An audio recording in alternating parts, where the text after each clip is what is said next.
جیسا چاہتا ہے کرتا ہے۔ قبر میں فرشتے اب جب پکڑ لیں انسان کو اور انسان نمازیں شروع کر دے تو وہ کسی کام کی نہیں ہے۔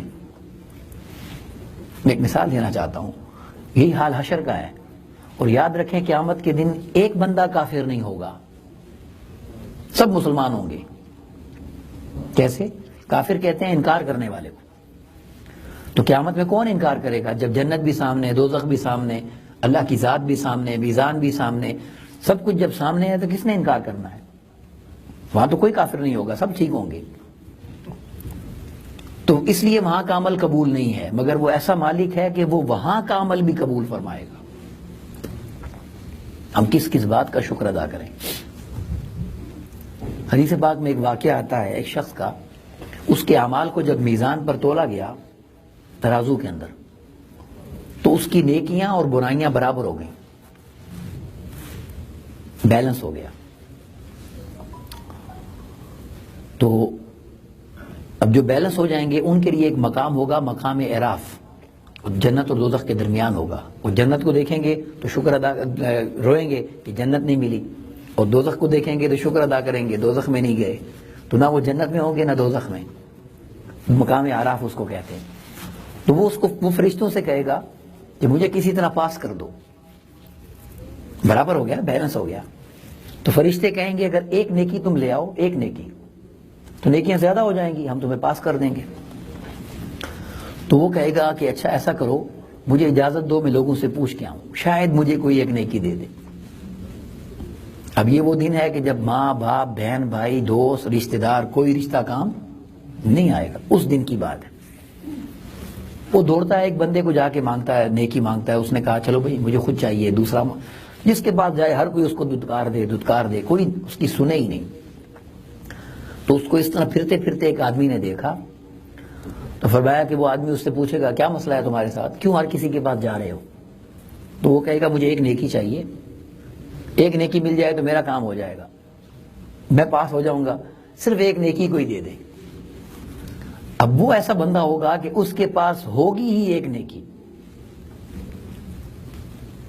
ایک ہی نیکی ہوگی اس کے پاس۔ وہ اس سے کہے گا اچھا تمہاری ایک نیکی سے کام بنتا ہے؟ بالکل بنتا ہے۔ تو وہ اس سے کہتا ہے جاؤ یہ میری نیکی لے جاؤ۔ اب آپ اندازہ کریں کہ جس کو جنت سامنے نظر آ رہی ہے وہ کتنا خوش ہوگا۔ وہ دوڑتا ہے نیکی لے کر، یہ میرا کام بن گیا، میں پاس ہو گیا، میں پاس ہو گیا۔ اور جب جا کے نیکی تولی جاتی ہے، وزن زیادہ ہو جاتا ہے، جنت میں جب جانے لگتا ہے تو اللہ رب العزت فرشتوں سے فرماتا ہے کہ اس سے پوچھو یہ نیکی کس سے لایا ہے۔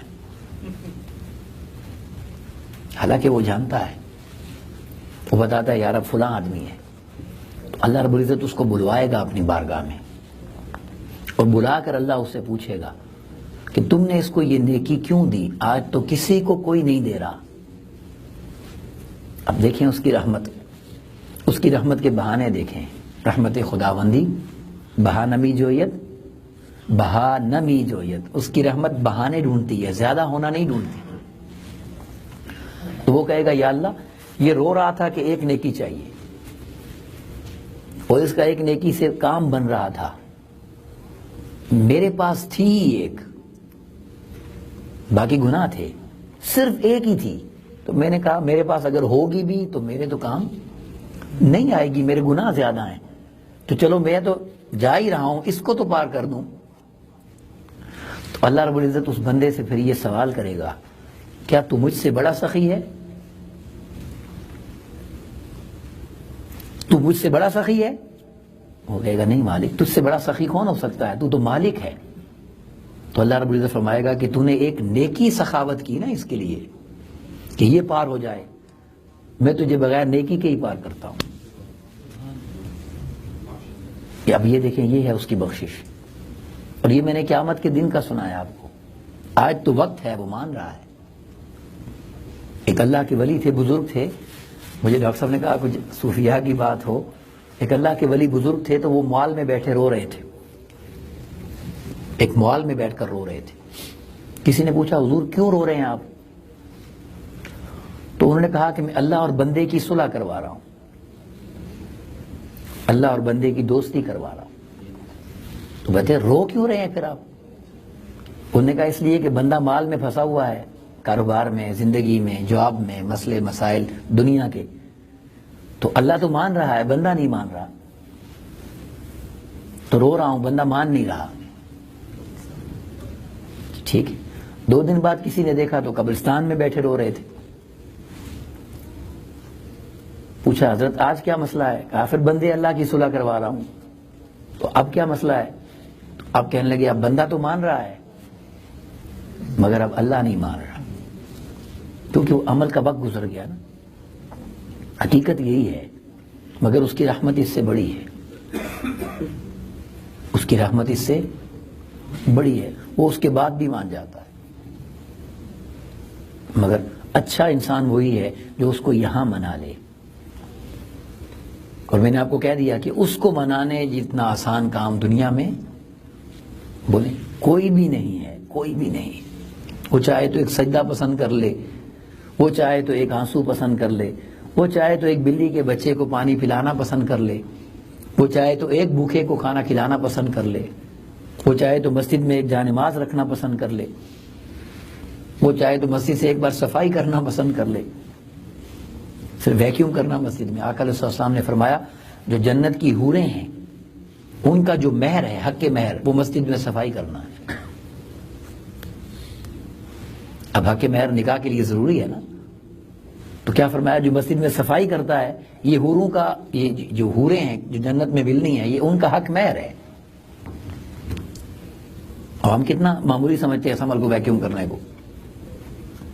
لیکن میں نے آپ کو کہا کہ یہ گھر کس کا ہے اور یہ یعنی اس گھر کی نسبت کس کے ساتھ ہے. تو یہاں کا کوئی بھی عمل معمولی نہیں ہے اور یہ اس کی توفیق کے بغیر نہیں ہوتا، یہ اس کی توفیق کے بغیر نہیں ہوتا.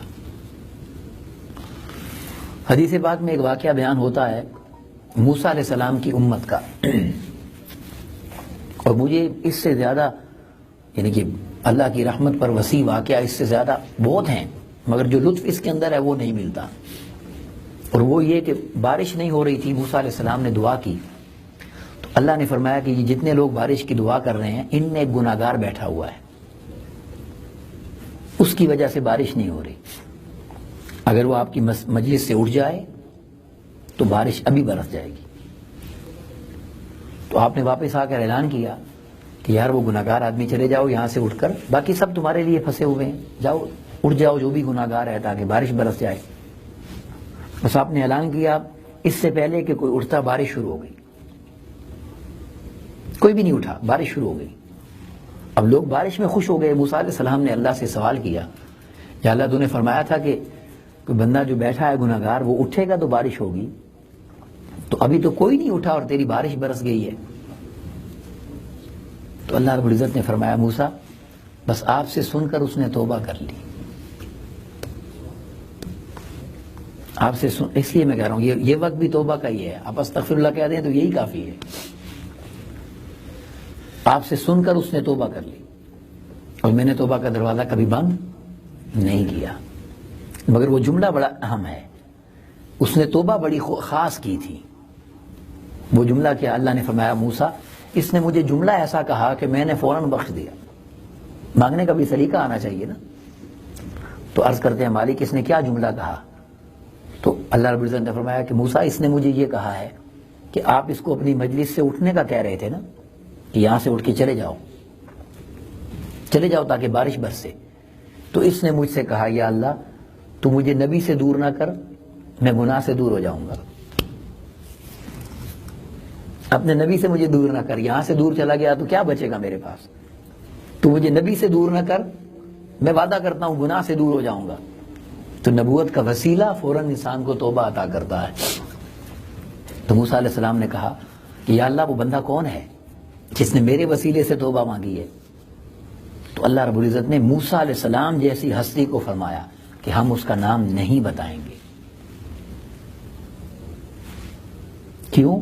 عرض کیا مالک کیوں نہیں فرما رہا اس کا نام؟ تو بتایا موسیٰ میں نے کل آپ کو نام نہیں بتایا اس کا کہ اس کو اٹھاؤ تو بارش برساؤں گا، جب وہ گناہگار تھا. تو جب وہ گناہگار تھا میں نے اس وقت اس کا پردہ نہیں اٹھایا، تو آج جب توبہ کر کے میرا محبوب ہو گیا ہے تو آج کیسے اس کا پردہ اٹھا دوں؟ یہ میں نے آپ کو کیوں سنائی بات کہ اگر انسان توبہ کرتا ہے نا تو فرشتے ہمارے عمل کے گواہ ہیں، فرشتے گواہ ہیں اس کے، مگر آقا علیہ السلام نے فرمایا جب انسان توبہ کرتا ہے تو اللہ فرشتوں کو بھی گناہ بلا دیتا ہے، حالانکہ فرشتے بھولنے والے مگر ان کو بھی بلا دیتا ہے تاکہ اس کے گناہ کا ریکارڈ ہی کوئی نہ رہے۔ تو اتنا کریم مالک اور اتنا عظیم مالک کسی کے پاس نہیں ہے اور نہ کوئی ہو سکتا ہے۔ اسی لیے قرآن مجید نے کہا یا ایھا الانسان ما غرک بربک الکریم، اے انسان تجھے ایسا کیا مل گیا ہے، ایسا کون سا سہارا تجھے مل گیا ہے کہ تو اتنے پیارے رب کو بھول گیا ہے۔